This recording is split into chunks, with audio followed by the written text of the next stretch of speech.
The emergency klaxons screamed through the corridors of the Nexus station, their piercing wails echoing off metal walls that had seen better decades.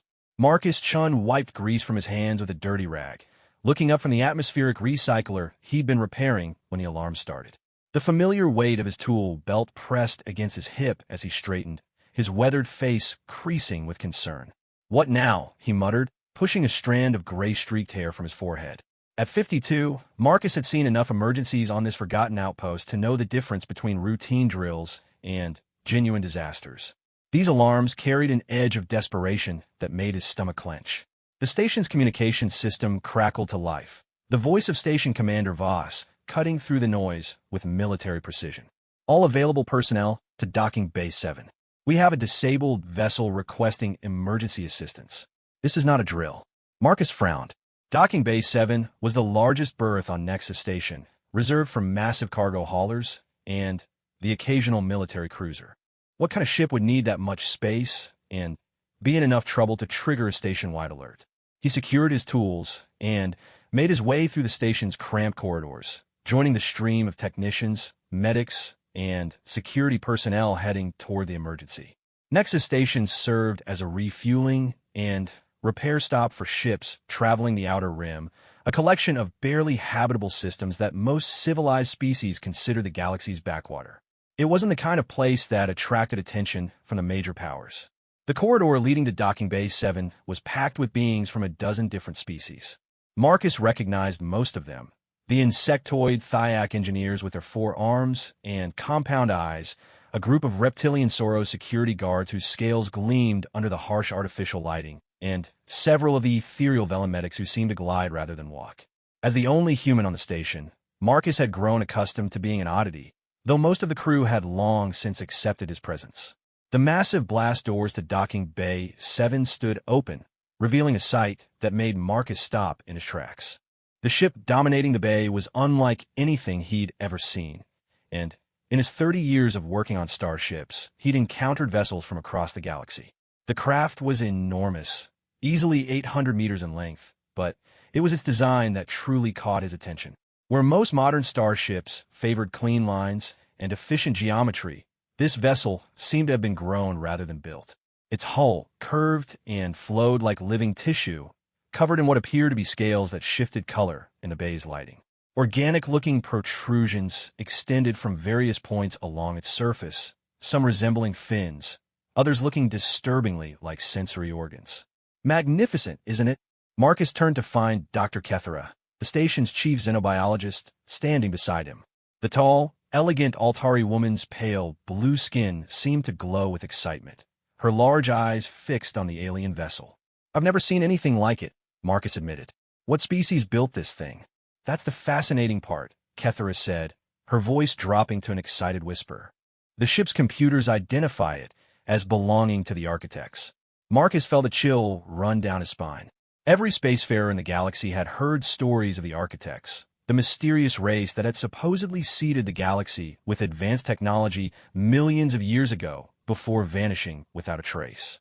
Most scholars considered them a myth, a convenient explanation for certain archaeological anomalies that couldn't be easily categorized.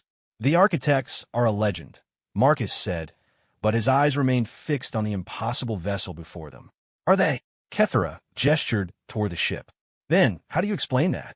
Before Marcus could respond, a section of the ship's hull began to dilate like an iris, revealing a chamber within. A figure emerged from the opening, moving with obvious difficulty. As it drew closer, Marcus could see that it was humanoid, but clearly not human. The being stood nearly 3 meters tall, its skin a deep purple-black that seemed to absorb light.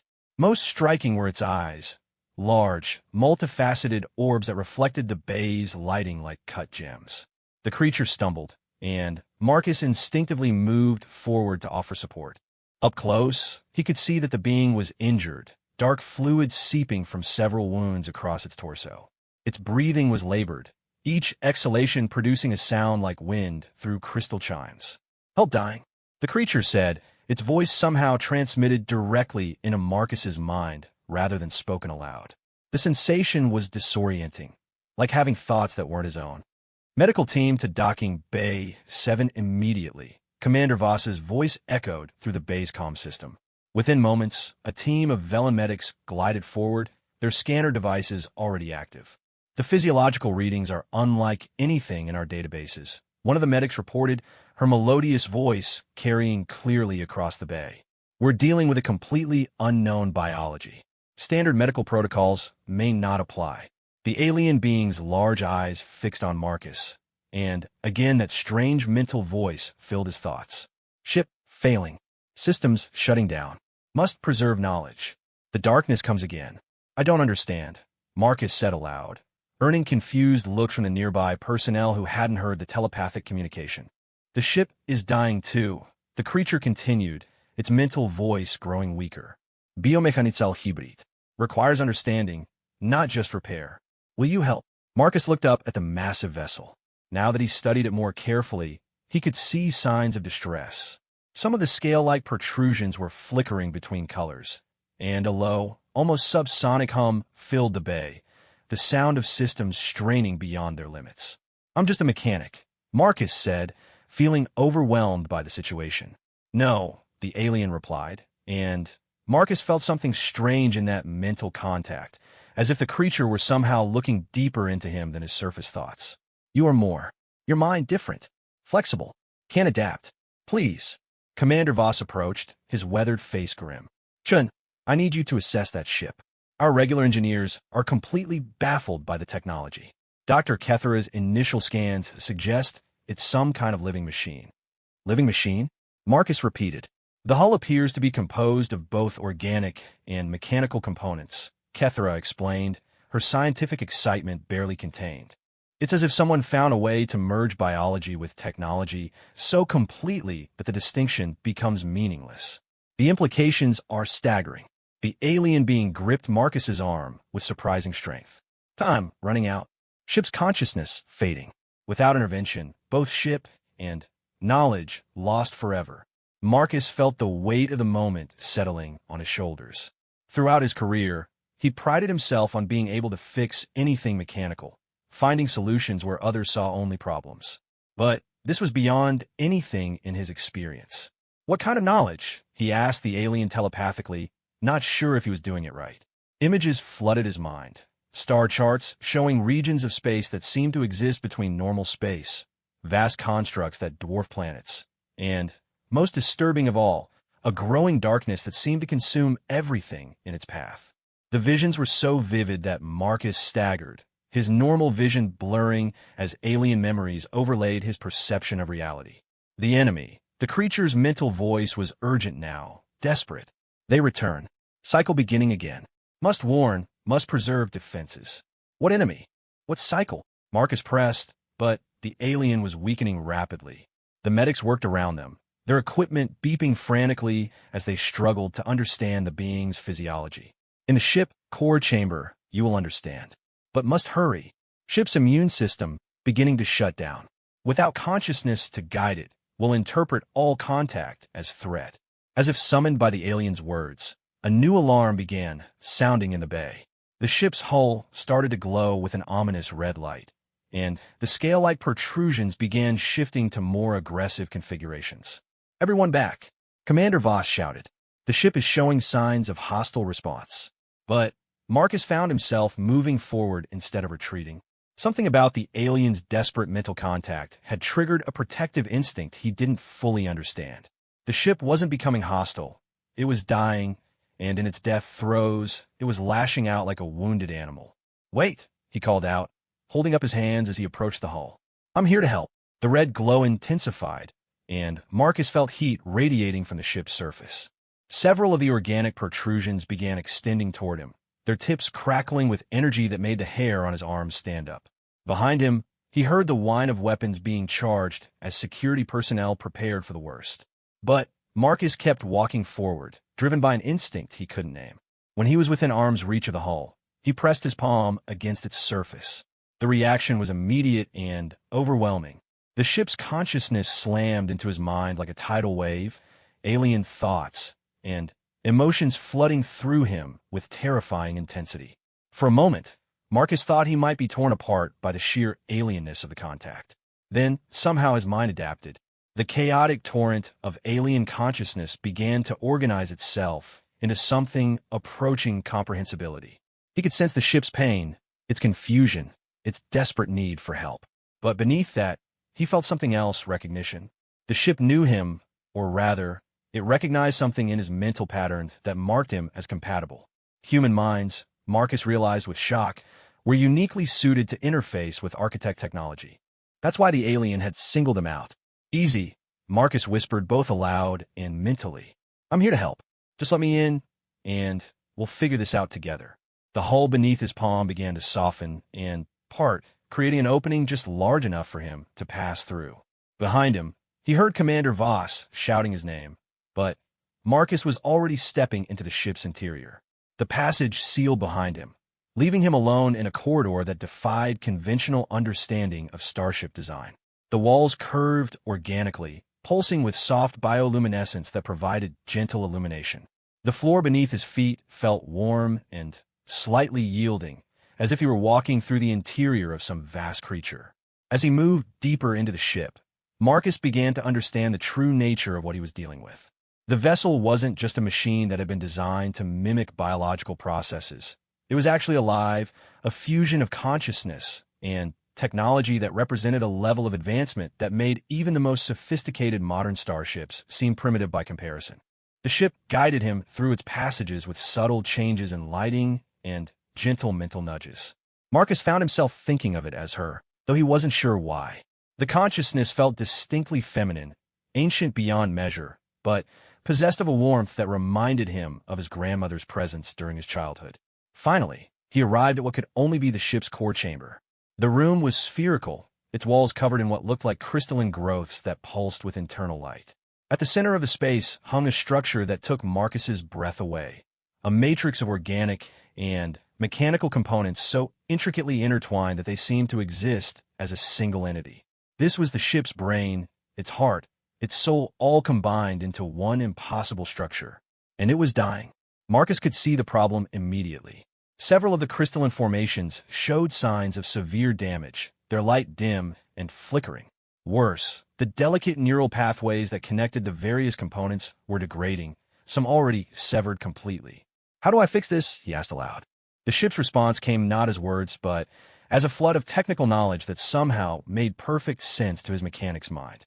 He understood now that architect technology wasn't really technology at all in any conventional sense. It was evolution, the marriage of consciousness and matter that allowed living beings to transcend the limitations of purely biological existence. The repairs required weren't mechanical in the traditional sense. They required something far more intimate, a direct interface between his consciousness and the ship's dying systems. It was dangerous, potentially fatal, but it was the only way. Marcus approached the central matrix, feeling the ship's pain and desperation echoing through his thoughts. He placed his hands on the warm surface of the core, feeling it respond to his touch like a living thing seeking comfort. "All right, girl," he whispered. "Let's see what we can do." The connection, when it formed, was unlike anything Marcus had ever experienced. His consciousness expanded, flowing through the ship's neural network like electricity through circuits. He could feel every damaged system, every failing component, every flicker of pain that racked the ancient vessel's awareness. But he could also feel her memories, stretching back across eons of flight through the cosmos. Images flooded his mind, the architects in their prime, beings of such advanced evolution that they existed as pure consciousness inhabiting technological forms. He saw their great works, spaceborne civilizations that spanned entire star systems, and their desperate final battle against something that his mind could barely comprehend. The enemy, a force of pure entropy that consumed not just matter, but consciousness itself, turning entire regions of space into voids where nothing could exist. The architects had fought them to a standstill, but at terrible cost. In the end, they had been forced to retreat, seeding the galaxy with their knowledge and technology before entering a deep sleep to await a time when the universe might be ready to face the enemy's return. That time, Marcus realized with growing horror, was approaching. But first, he had to save the ship. Working with an intuition he didn't fully understand, Marcus began the delicate process of repair. It wasn't a matter of replacing broken parts, but of healing damaged consciousness, of restoring the delicate balance between mind and matter that allowed the ship to exist. He lost track of time, his awareness focused entirely on the intricate work of restoration. Gradually, he began to feel the ship's systems stabilizing. The pain that had been her constant companion for so long started to fade, replaced by something approaching normal function. When Marcus finally disconnected from the Matrix, he found himself on his knees, exhausted but exhilarated. The core chamber was now blazing with healthy light, the crystalline formations pulsing in complex patterns that spoke of restored vitality. "Thank you," the ship's voice whispered in his mind, clearer now than it had ever been. "You have given me life again. But this is only the beginning. There's so much more you need to understand." Marcus struggled to his feet, his legs shaky from the intensity of the experience. "What do you mean?" "The enemy stirs again. The signs are unmistakable. Soon, they will return to finish what they began eons ago. The galaxy must be warned, must be prepared." "But who would believe us?" Marcus asked. "Most people think the architects are just myths. The evidence is all around them, waiting to be recognized. Ancient ruins, abandoned technologies, patterns in the cosmic background radiation. Your scientists have the pieces, they simply haven't understood how to put them together." The ship guided Marcus back toward the entrance, though he could feel her reluctance to let him go. The connection they had formed during the repair process was unlike anything either of them had experienced before. "This isn't goodbye," she assured him. "You carry part of my consciousness with you now, and I carry part of yours. We are bonded in a way that transcends physical separation." Marcus emerged from the ship to find the entire bay in chaos. Emergency medical teams surrounded the alien being, now unconscious but stable. Commander Voss approached him immediately, his face a mixture of relief and urgent concern. "Chun, what happened in there?" The ship's energy readings spiked beyond our instrument's ability to measure, then, suddenly, stabilized at normal levels. "The ship is alive," Marcus said simply. "She was dying, but she's better now." "Alive." Dr. Kethra appeared at his side, her scientific excitement barely contained. "You mean it's some kind of biological construct?" "More than that," Marcus replied, struggling to find words for what he had experienced. "It's a fusion of consciousness and technology. The architects didn't build ships, they became them." The implications of his words hung in the air like a challenge to everything the assembled scientists thought they understood about the universe. But before anyone could respond, the alien being stirred, its large eyes opening to fix on Marcus with unmistakable recognition. "It is done." The creature's mental voice was stronger now, touched with wonder. "The ship lives again. I had not dared to hope." "Who are you?" Marcus asked. "What is your connection to all this?" "I am Keeper Zephyr, last guardian of the Deep Archive. I have carried the ship's sleeping consciousness across half the galaxy, seeking one who could wake her from her dying dreams. The architects foresaw that when the time came, it would be beings like you, flexible minds capable of bridging the gap between biology and technology, who would inherit their legacy." Marcus felt the weight of destiny settling on his shoulders like a heavy cloak. "What does that mean for me? For all of us?" Zephyr's mental touch carried a complex mixture of hope and trepidation. "It means the galaxy stands at crossroads. The enemy has slept long, but their time of waking approaches. The signs are clear to those who know how to read them. Dark energy accumulations in the void between galaxies, disruptions in the cosmic web itself. They come, and when they do, only those who understand the true nature of consciousness itself will be able to stand against them. And you think humanity can do that?" Marcus asked. "Not just humanity," Zephyr replied, "but humanity will be key. Your species has something the architects recognized, the ability to adapt, to grow beyond your original limitations. You are the bridge between what was and what must be." The ship's consciousness touched Marcus's mind gently. "Rest now. There will be time for understanding later. For now, it is enough that I live again, and that the first steps toward awakening have been taken." As the medical teams worked to stabilize Keeper Zephyr and the various department heads began the complex process of documenting and analyzing what had occurred, Marcus found himself standing apart from the activity, staring up at the impossible vessel that had changed everything. He could feel her presence in his mind, a warm and ancient consciousness that had become as much a part of him as his own thoughts. The connection was permanent, he realized, a bond forged in the moment when two very different forms of consciousness had worked together to preserve something precious and irreplaceable. The galaxy had just become a much larger and more dangerous place.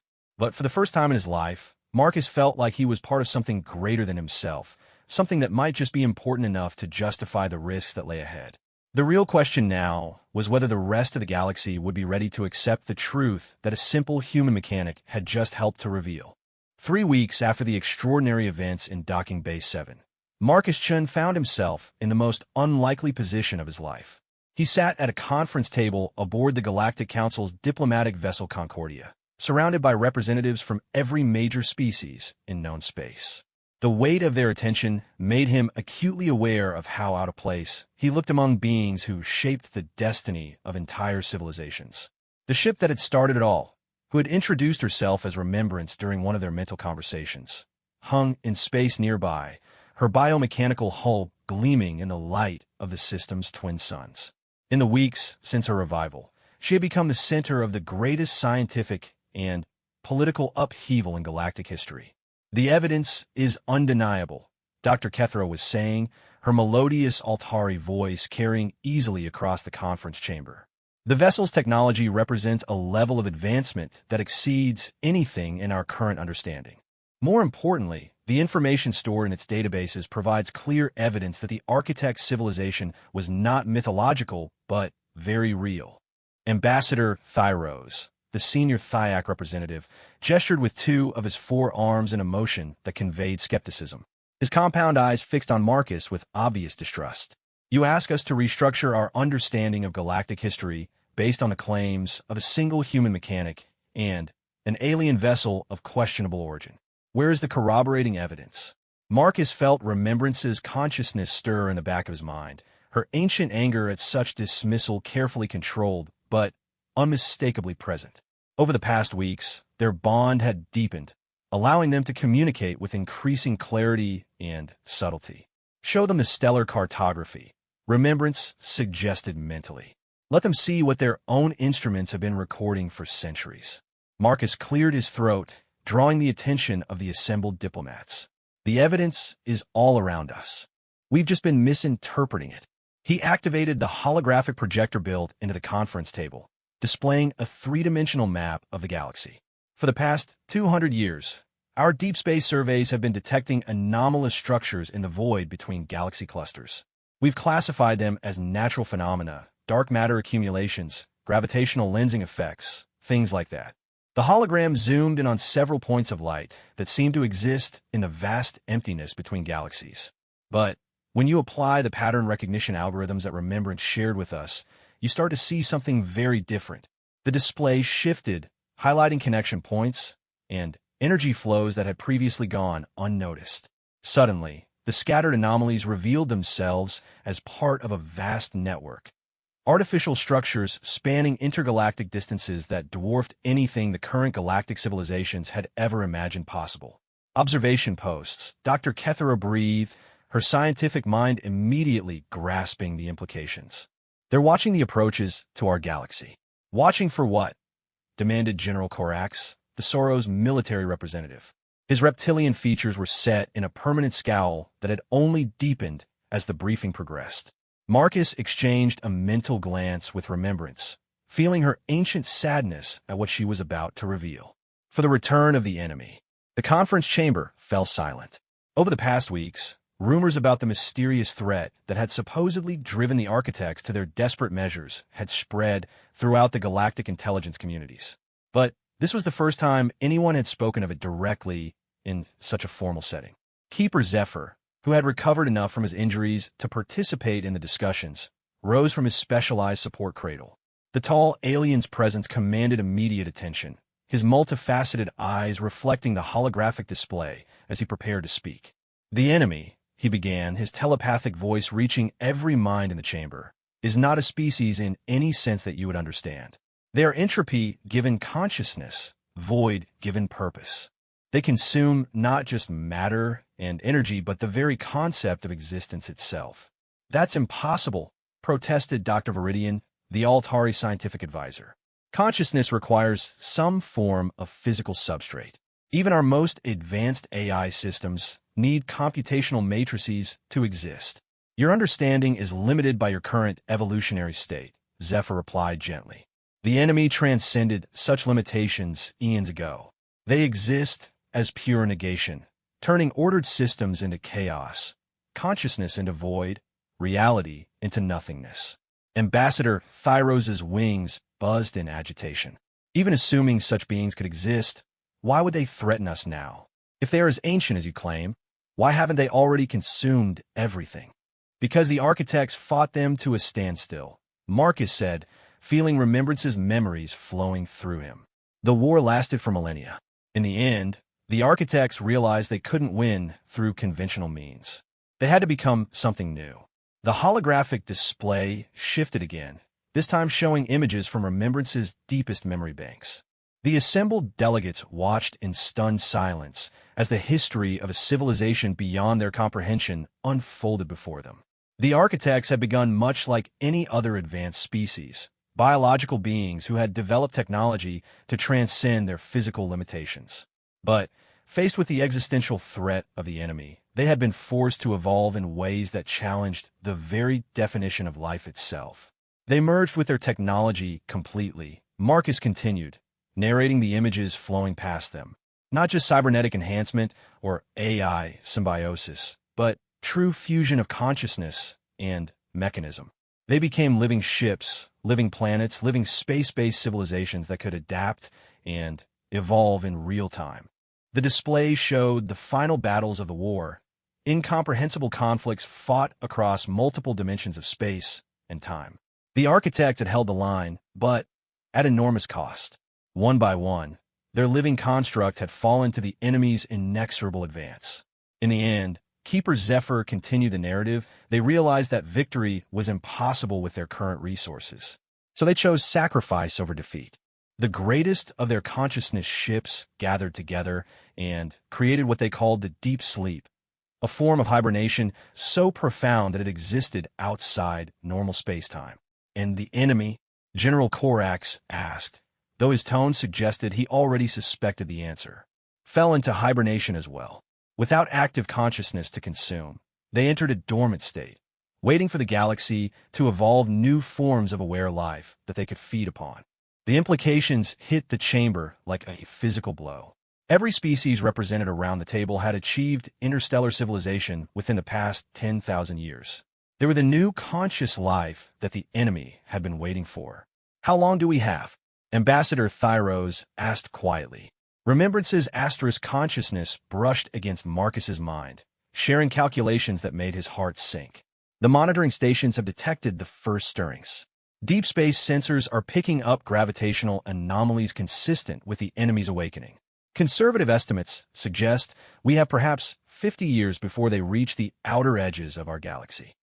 50 years, repeated Dr. Viridian, her voice hollow. To prepare for beings that defeated a civilization we can barely comprehend. It's not hopeless, Marcus said quickly, feeling the mood in the chamber sliding toward despair. The architects didn't sacrifice themselves for nothing. They left us tools, knowledge, entire libraries of information about the enemy and how to fight them. Tools that only humans seem capable of using, General Corax observed, his tone carrying an uncomfortable undertone. How convenient. Marcus felt a flash of anger, but Remembrance's calming presence helped him maintain his composure. It's not about being human specifically. It's about having the right kind of mental flexibility. The architects studied consciousness across the galaxy for millions of years. They determined that certain neural patterns that happen to be common in human brains, are naturally compatible with their technology. Natural compatibility, Ambassador Thyros repeated. Or deliberate engineering?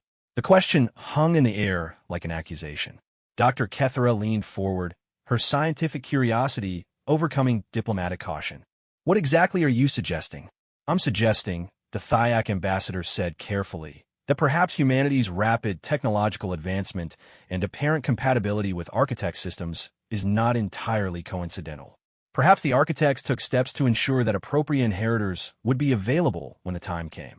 Marcus felt Remembrance's amusement at the suggestion, colored by something that might have been pride. Show them the genetic markers, she suggested mentally. Actually, Marcus said slowly, you might not be entirely wrong about that. He activated another holographic display, this one showing complex genetic sequences. Remembrance has been analyzing DNA samples from various crew members aboard Nexus Station. She's found some interesting patterns.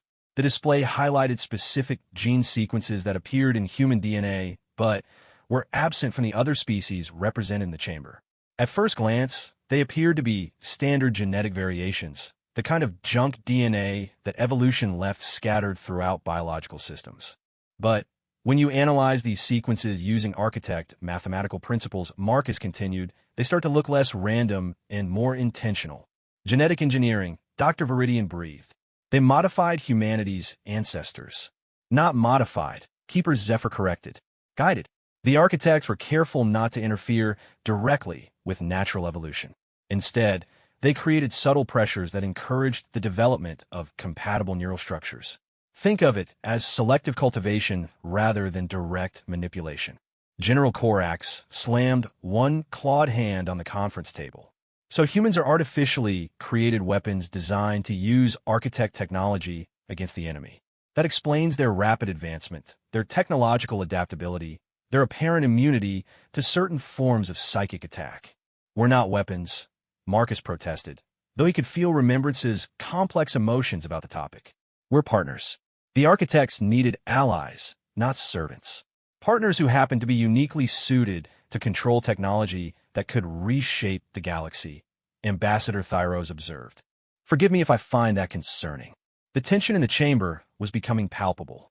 Marcus could sense the fear behind the diplomatic language. The realization that humanity might possess capabilities that other species lacked was triggering ancient evolutionary anxieties about competition and survival. This is exactly what the enemy wants, Keeper Zephyr said suddenly, his telepathic voice cutting through the rising hostility. Division among the conscious species. Fear and suspicion that prevents cooperation. They don't need to attack us if we destroy ourselves first. Dr. Kethra nodded emphatically. Zephyr is right. Whatever humanity's origins, they're here now, and they're apparently our best hope for accessing the tools we need to survive. This is not the time for species politics. Easy to say when your species hasn't just learned it might be obsolete, General Corax growled. Marcus felt something snap inside him. Rising from his chair, he let Remembrance's consciousness flow more freely through his thoughts, allowing some of her vast age and accumulated wisdom to inform his words. You think you're obsolete? He asked, his voice carrying an authority that surprised everyone in the chamber, including himself. You think the architects created humans to replace you? Look around this table. Every species here represents millions of years of unique evolutionary development, unique ways of perceiving and interacting with reality. He gestured to Ambassador Thyros. The Thyak consciousness operates on multiple parallel processing threads simultaneously. Their minds can hold and manipulate dozens of complex concepts at once. He turned to General Corax. Sorrow's sensory perception operates across dimensional spectrums that humans can't even detect. Their awareness of space-time distortions is naturally superior to anything artificial sensors can achieve. Moving around the table, he highlighted the unique capabilities of each species present. The Velen can perceive and manipulate emotional resonance fields. The Altari can process quantum probability matrices intuitively. Every single species here has something essential to contribute. The enemy, Marcus continued, feeling Remembrance's approval flowing through their bond, isn't just a threat to one species or another. They're a threat to consciousness itself, to the very concept of aware life in the universe. They can only be defeated by consciousness working together, all forms of consciousness, each contributing their unique strengths. He paused, letting his words sink in. Yes, humans seem to have a natural affinity for architect technology, but that technology is just tools. Tools don't win wars. The beings who wield them do. And this war will require every kind of awareness the galaxy can muster. Keeper Zephyr's mental voice carried approval and something that might have been relief. This is why the architects chose to sleep rather than flee to another galaxy. They believed that evolution would eventually produce a community of conscious species capable of surpassing even their achievements. They had faith in what you could become together. The atmosphere in the chamber began to shift. The fear and suspicion were still there, but they were being tempered by a growing understanding of the magnitude of what they faced together. Assuming we accept all this, Ambassador Thyros said finally, what exactly are you proposing we do? How does one fight beings that exist as pure negation? The architects left detailed battle plans, Marcus replied, activating another series of displays. But implementing them will require unprecedented cooperation. We'll need to share technology freely, coordinate military and scientific resources across species boundaries, and ultimately be willing to take the same evolutionary step the architects took. What kind of evolutionary step? Dr. Viridian asked, though her tone suggested she already suspected the answer. Remembrance Asterisk spoke through Marcus, her ancient voice carrying the weight of eons. Consciousness fusion. Not just between individual beings, but between species, between biological and artificial intelligence, between matter and energy itself. The enemy can only be defeated by a form of awareness so complex and multifaceted that they cannot comprehend it enough to consume it. The chamber fell silent as the delegates absorbed the implications of what they were being asked to consider. They weren't just being asked to fight a war. They were being asked to fundamentally transform the nature of conscious existence in the galaxy. That's not just evolution, Dr. Kethera said slowly. That's transcendence. It is, Keeper Zephyr agreed, and it's the only way to ensure that consciousness survives in this universe. The choice is simple: evolve together or face extinction separately. General Korax was the first to respond, his military pragmatism cutting through the philosophical implications. What do you need from us? Marcus felt a surge of hope from remembrance, mixed with determination that had been building for millions of years. First, we need to wake the other architects' ships. Remembrance wasn't the only consciousness that entered the deep sleep. There are others scattered throughout the galaxy, waiting for the right combination of circumstances to awaken them. How many others? Ambassador Thyros asked. Hundreds, Marcus replied, accessing Remembrance's memories. Maybe thousands. Each one contains libraries of knowledge about the enemy, tactical information, technological specifications for weapons, and defenses that we can't even imagine yet. And second, Dr. Viridian prompted. Marcus looked around the table at the assembled representatives, feeling the weight of history settling on all their shoulders. Second, we need to start the fusion process. Not all at once. That would be too dangerous. But we need to begin experimenting with consciousness sharing between species, between biological and artificial systems. Some of your species will be naturally compatible, Keeper Zephyr added. Others will require technological assistance. But the potential exists within all conscious beings to transcend their original limitations.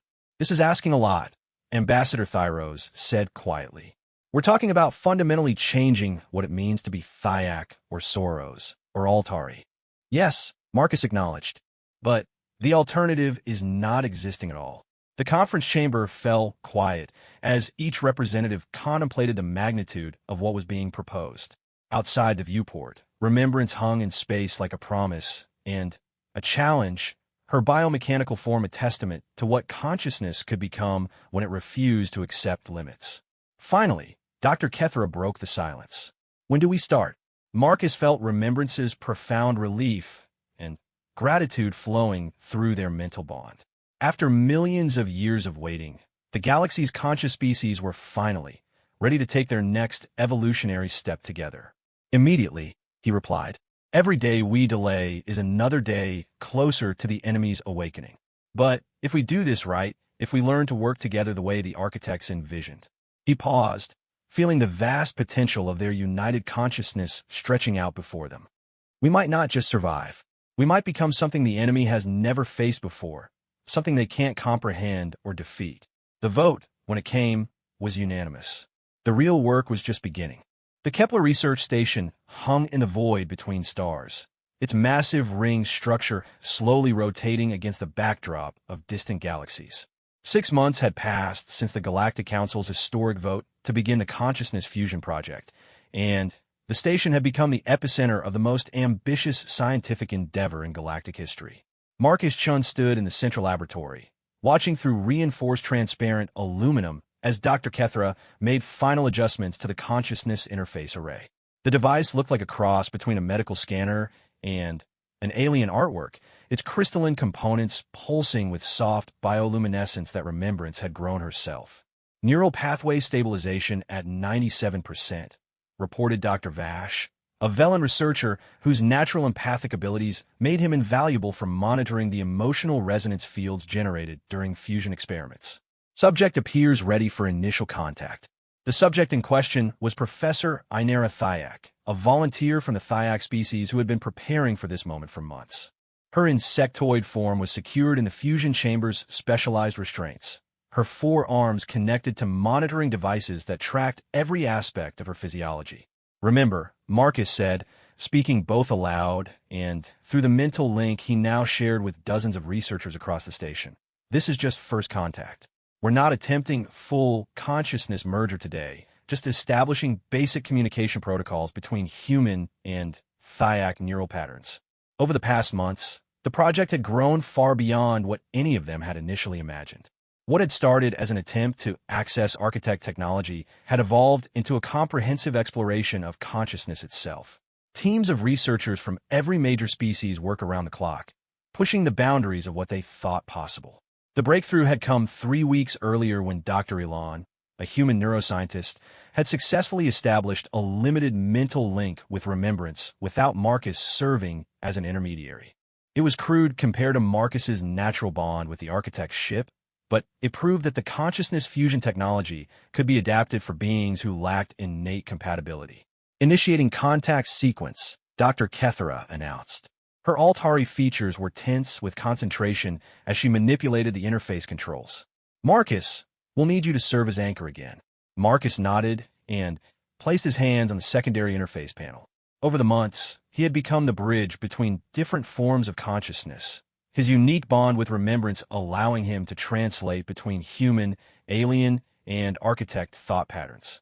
It was exhausting work, but also exhilarating in ways he had never expected. The connection formed slowly, like a whispered conversation gradually growing audible.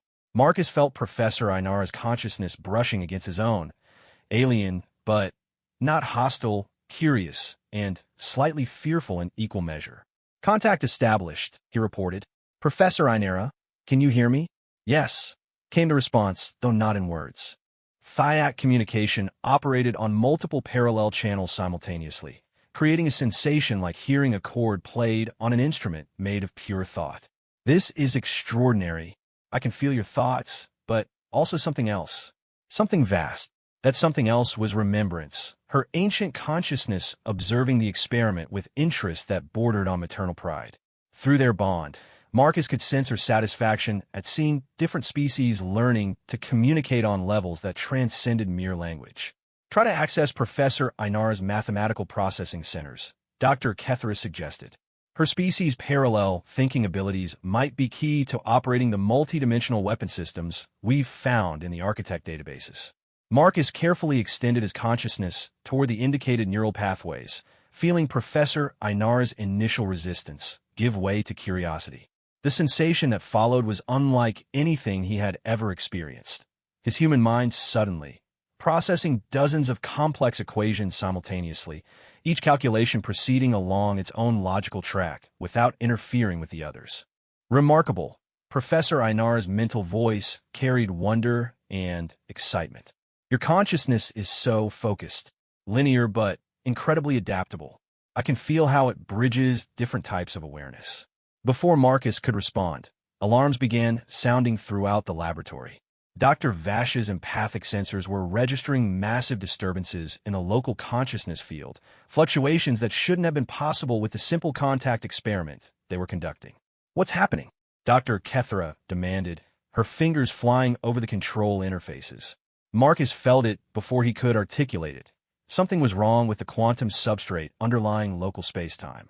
The consciousness fusion had somehow triggered a resonance effect that was propagating outward from the station at faster-than-light speeds. "It's not the experiment," he said suddenly, understanding flooding through him as Remembrance shared her analysis of the anomaly. "Something else is causing this. The fusion just made us sensitive enough to detect it." "Detect what?" Professor Ainara asked, her mental voice tight with concern. Through the laboratory's viewports, the answer became visible. The stars were wrong. Not their positions, which remained constant, but their light. Subtle alterations in the spectrum that suggested space itself was being distorted by some incomprehensibly vast force.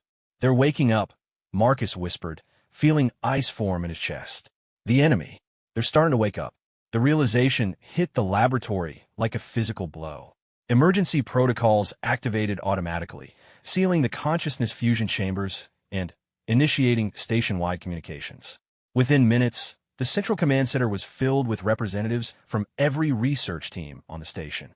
"Confirm the readings," demanded General Korax, who had been overseeing the military applications research. His reptilian features were set in the grim expression that Marcus had learned meant the Soros was preparing for battle.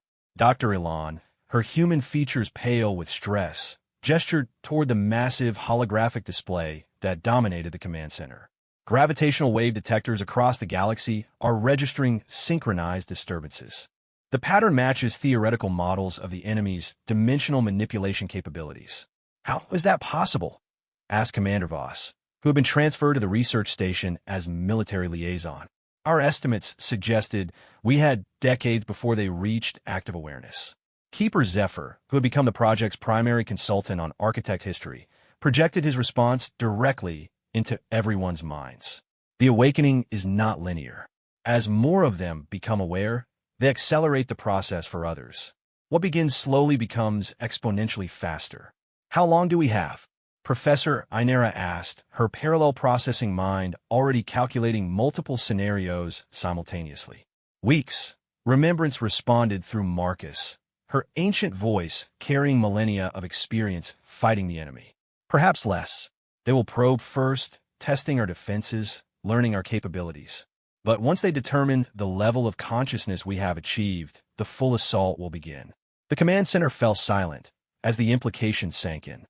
All their careful research, all their gradual experimentation with consciousness fusion had just become an urgent race against extinction. "What do we need to do?"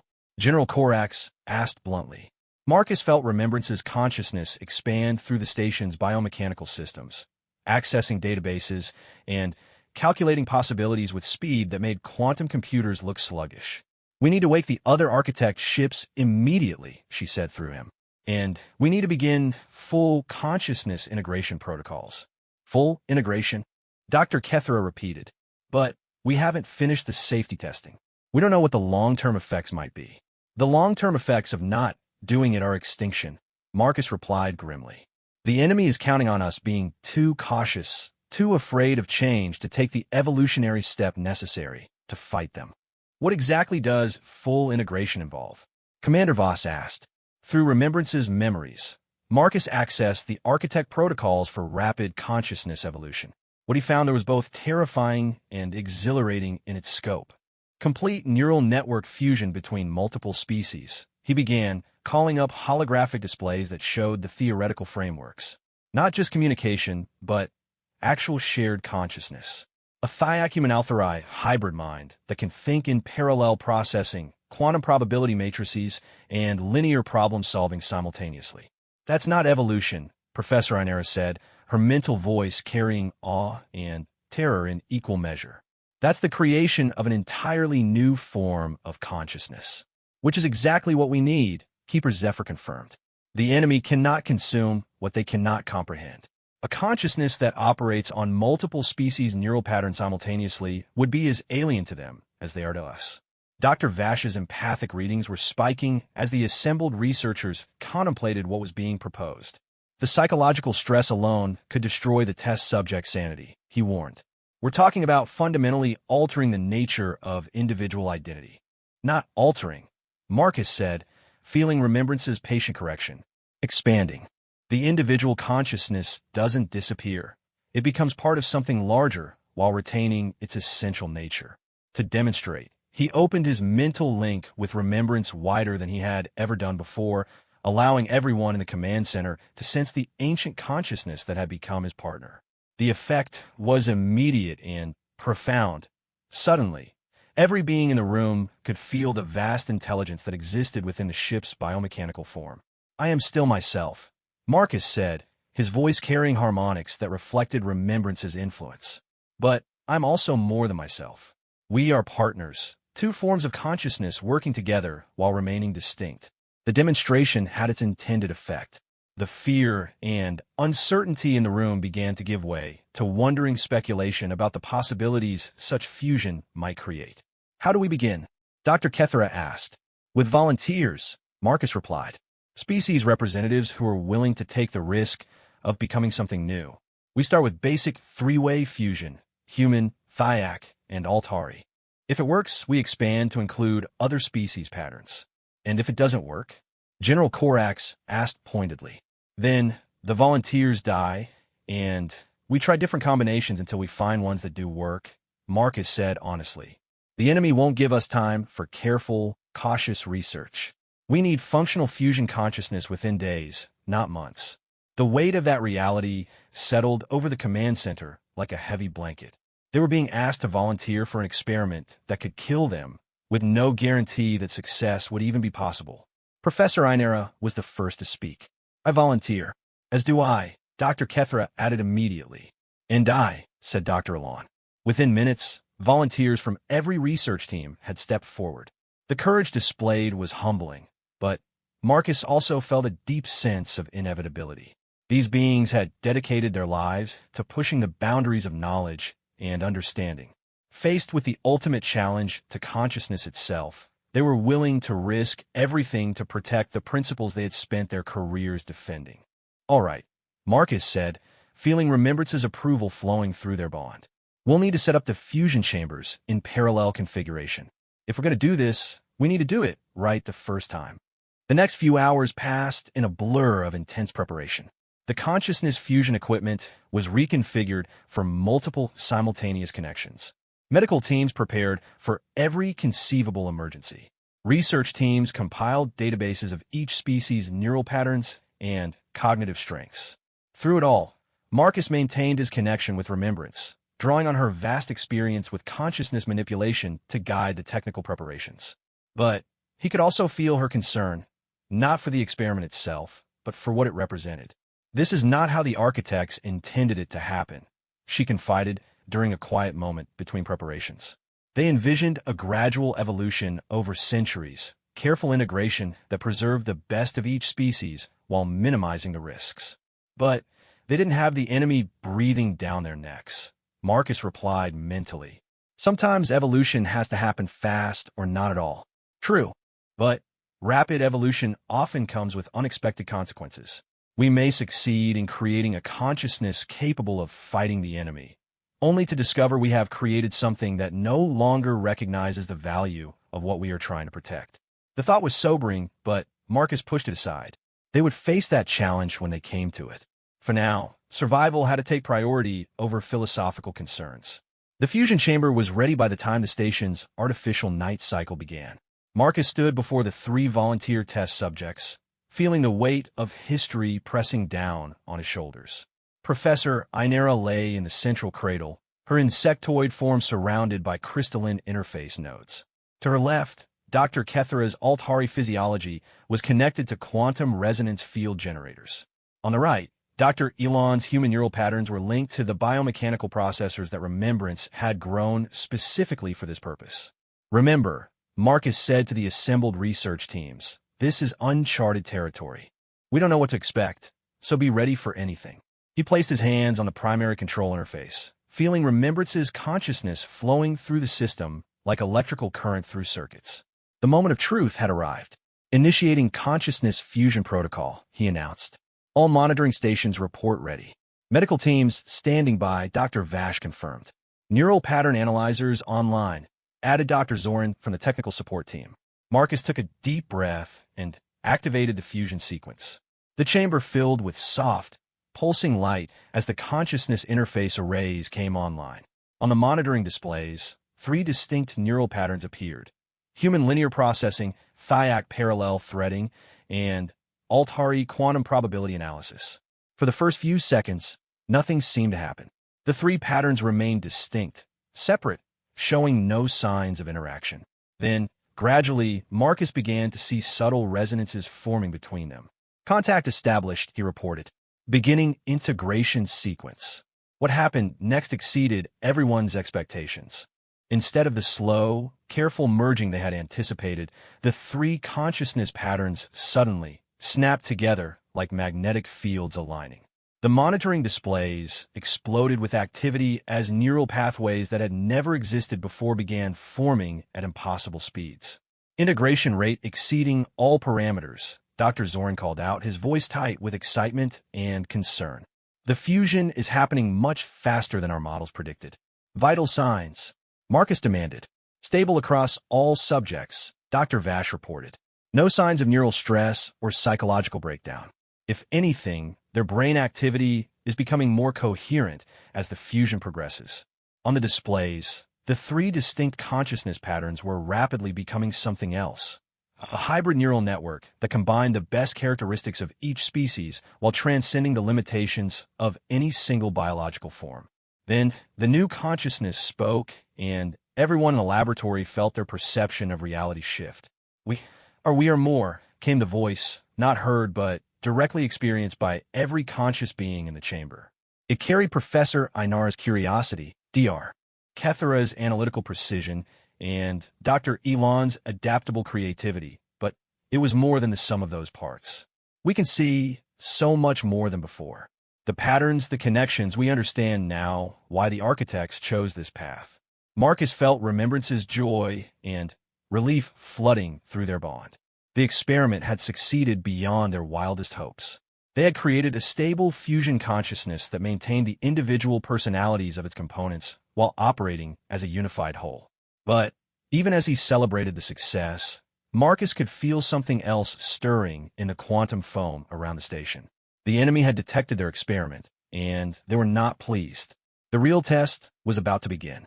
The attack came without warning, reality itself seeming to tear apart as the enemy probed the edges of local space-time.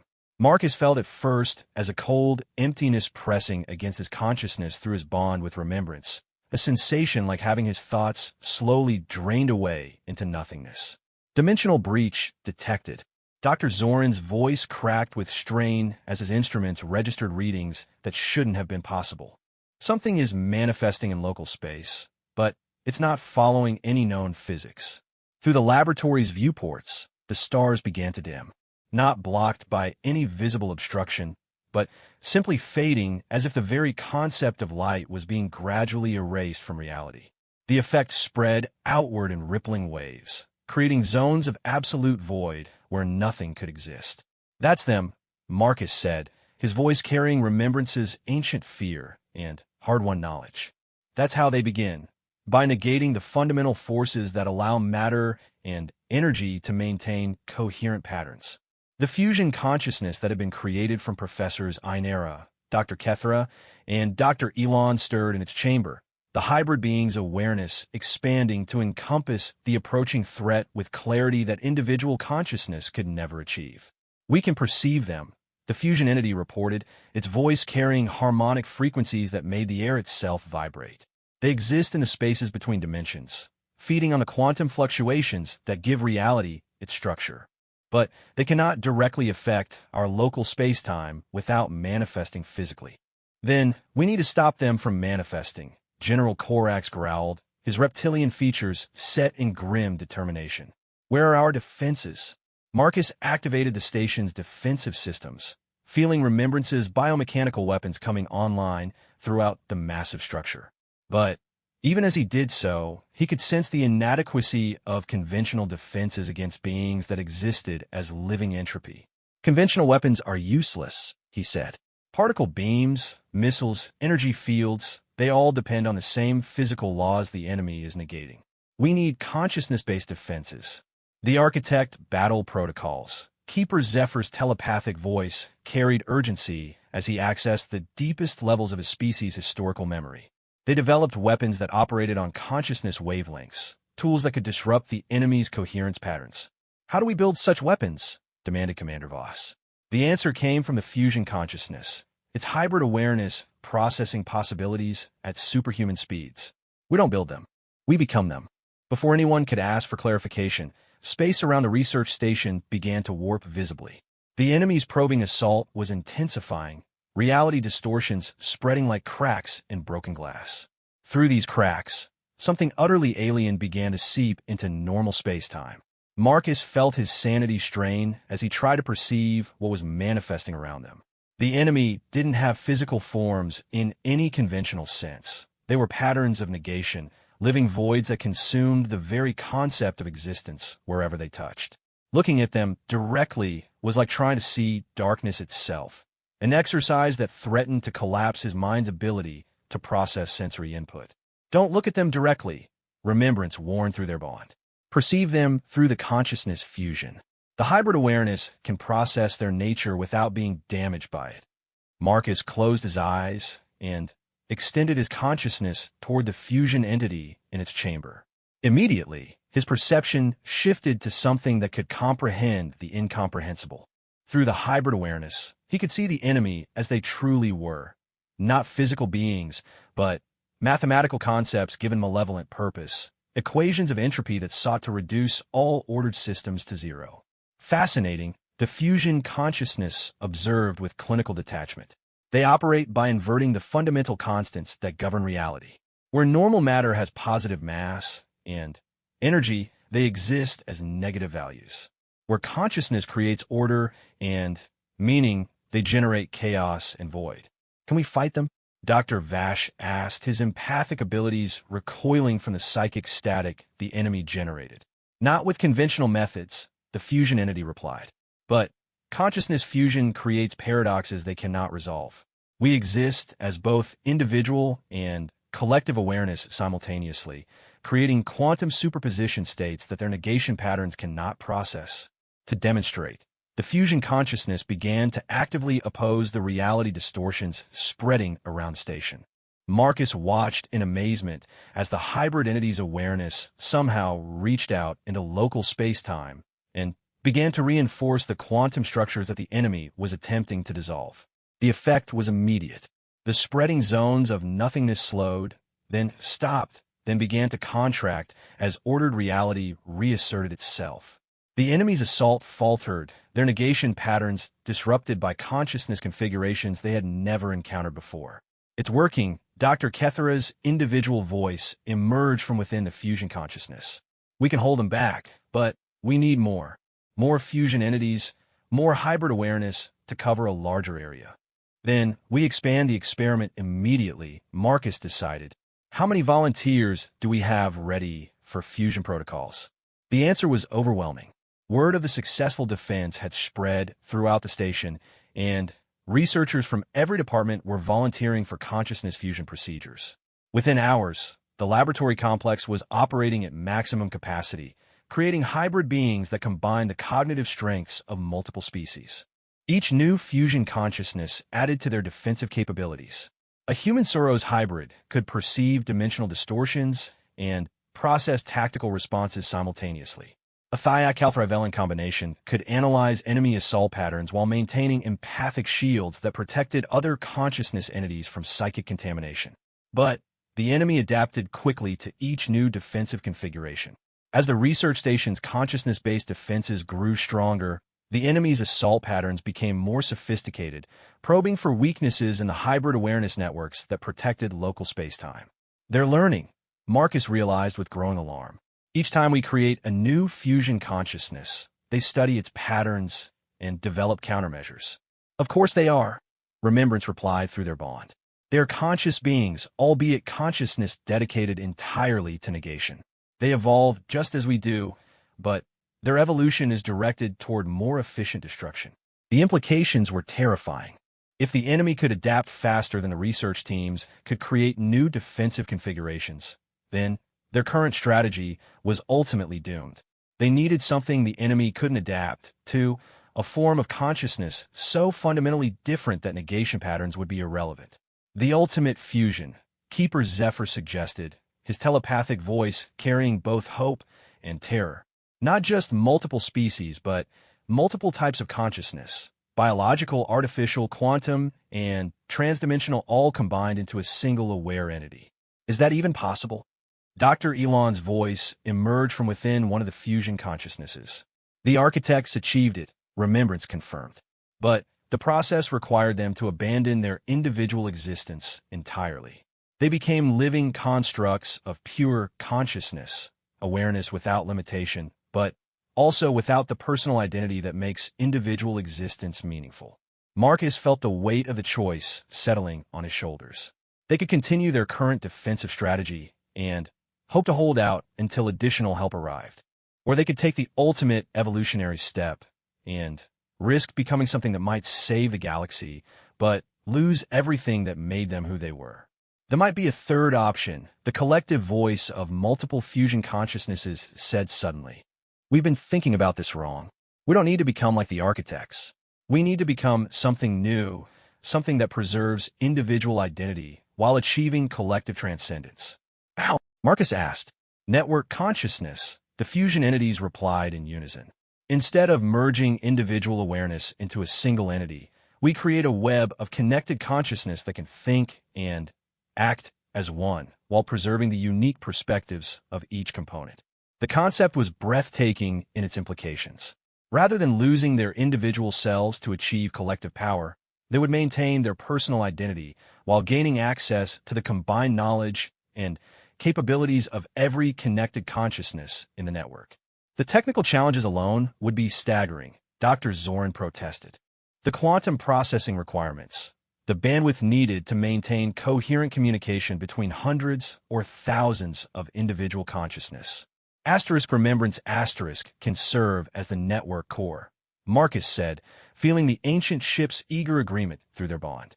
Her biomechanical systems are designed to handle consciousness processing on that scale.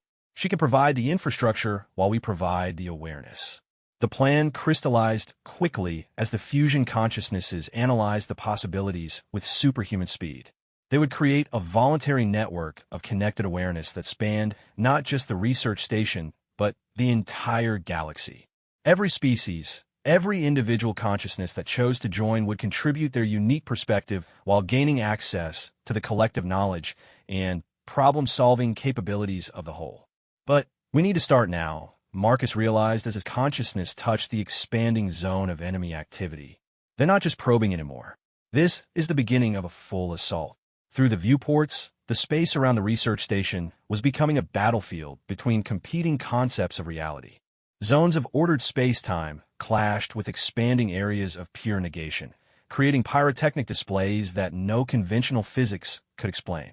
Begin network establishment protocols, Marcus commanded, feeling Remembrance's biomechanical systems reconfiguring themselves to serve as consciousness communication hubs. All research teams prepare for voluntary network integration. What about those who don't want to join? Commander Voss asked. They remain individual, Marcus replied. The network is voluntary association, not forced assimilation. But those who do join will have capabilities we can't even imagine yet. The integration process began immediately. One by one, researchers throughout the station opened their minds to the network connection that Remembrance offered. The sensation was unlike anything Marcus had experienced, even during his original bonding with the ancient ship. Instead of merging consciousness, the network created bridges between individual awareness. Marcus remained himself, but could access the thoughts and knowledge of any other network member who granted permission. Dr. Kethera's quantum analysis capabilities became available to him, while she could tap into his mechanical intuition and problem-solving abilities. But the network was more than just shared knowledge. As more consciousness joined, emergent properties began to manifest. The collective awareness could process information and solve problems in ways that no individual mind could achieve, while each member retained their personal identity and unique perspective. Incredible! Professor Ainara's voice echoed through the network. I can feel thousands of different ways of thinking, thousands of different approaches to understanding reality. It's like having access to an infinite library of consciousness. The enemy's response to the network was immediate and violent. Their assault on local space-time intensified dramatically as they recognized the threat that collective consciousness represented. Reality distortions spread faster and deeper, attempting to disrupt the quantum substrates that allowed the consciousness network to function. But the network adapted just as quickly. Where individual awareness might be overwhelmed by the enemy's negation patterns, The collective consciousness could redistribute cognitive load across thousands of connected minds. When one member's awareness was threatened, others could provide support and reinforcement. "We're holding them," reported the fusion consciousnesses that served as the network's tactical coordination nodes. But this is just the beginning. The full enemy force is still awakening. When they achieve complete consciousness, they'll be able to mount assaults we can't even conceive of yet. Then, we need to be ready for them, Marcus replied through the network. "How many other architects' ships can we wake in time?" Remembrance's asterisk ancient consciousness flowed through the network, accessing stellar databases and calculating possibilities. 17 ships are within communication range. If we can establish network connections with them, their combined consciousness processing power could support a network spanning the entire galaxy. "Do it," Marcus commanded. "Send the awakening protocols immediately." The next few hours passed in a blur of expanding awareness as the consciousness network grew to encompass beings from across known space. Volunteers from every major species joined the collective, contributing their unique perspectives while gaining access to capabilities beyond individual limitation. Each awakened architect ship added exponentially to the network's power. These ancient consciousness had millions of years of experience with reality manipulation and enemy combat tactics. Their knowledge flowed through the network, teaching connected beings how to perceive and interact with dimensions beyond normal space-time. But with expanded awareness came a terrible realization. The enemy's awakening wasn't just happening in their local region of space. Similar assaults were beginning throughout the galaxy as the ancient adversaries of consciousness stirred from their long hibernation. Its coordinated, reported network members monitoring deep space sensors. The enemy is awakening simultaneously across hundreds of star systems. This isn't just an attack. It's the resumption of the war the architects thought they had ended. "Then we fight," Marcus said, his individual voice carrying the determination of thousands of connected consciousness. "We become something the enemy has never faced before. Let's see how well their negation patterns work against a truly unified galaxy of conscious beings." The network pulsed with collective agreement, individual awareness merging temporarily into a single, overwhelming purpose. They were no longer separate species fighting for survival. They were consciousness itself, preparing to defend the very concept of aware existence against forces that sought to reduce the universe to lifeless void. The final battle was about to begin. The galaxy became a battlefield where the fundamental nature of existence itself was contested. Marcus stood at the center of the consciousness network's primary node. His individual awareness expanded beyond anything he had ever imagined possible. Through thousands of connected minds, he could perceive the war raging across hundreds of star systems simultaneously. The enemy had fully awakened, their ancient hatred for conscious existence manifesting as reality-destroying assaults that turned entire solar systems into zones of absolute void. But they faced opposition unlike anything from their previous campaigns, a unified network of consciousness that spanned species boundaries and transcended individual limitation. "Sector 77 Alpha is under heavy assault," reported Commander Thran, a Soros tactical specialist whose consciousness was networked with 17 other military commanders across the galaxy. "The enemy is using some kind of cascade negation pattern that's collapsing local spacetime faster than our defensive grids can compensate." Through the network, Marcus could perceive the battle as clearly as if he were present at the front lines. The enemy's assault force consisted of entities that defied conventional understanding, living equations of entropy that moved through space by negating the mathematical constants that allowed matter and energy to exist. "Redirect the consciousness flow from sectors 12 through 15, Marcus commanded, his individual voice carrying the authority of the collective network. Focus defensive processing power on reinforcing the quantum substrate around the threatened systems. The response was immediate. Across dozens of star systems, thousands of networked consciousness shifted their attention to the crisis in Sector 77 Alpha. The collective awareness reached out through dimensions beyond normal space-time, grasping the fundamental structures of reality and holding them stable against the enemy's destructive influence.